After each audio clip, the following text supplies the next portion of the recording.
और अब बात करेंगे वजीर आजम शहबाज शरीफ की, जिनका कहना है कि इंतशार फैलाने और जलाओ घेराव करने वाले लोगों से मुज़ाकरात नहीं हो सकते। इनकी अस्करियत पसंदाना इक़दाम पर इनका एहतसाब होना चाहिए। अपने ट्वीट में शहबाज शरीफ ने कहा कि एहतसाब कोई मायूब बात नहीं, दुनिया की जमहूरियतों में भी ऐसे लोगों का मुहासबा किया जाता है।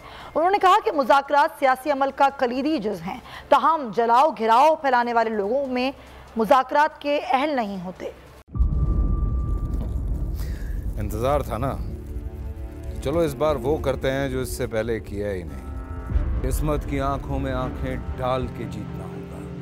सब में है शेर जैसी राह, जर्रा जर्रा भी हर कंटेस्टेंट को लगेगा पहाड़। लड़खड़ाना नहीं है, खोल दो अपने पंख अगर आसमान छूना है।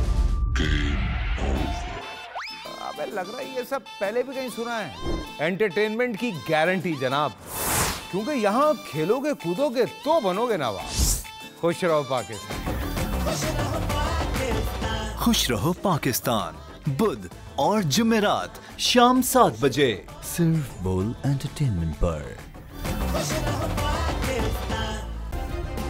सब्सक्राइब करें और बेल दबाएं ताकि कोई खबर रह न जाए।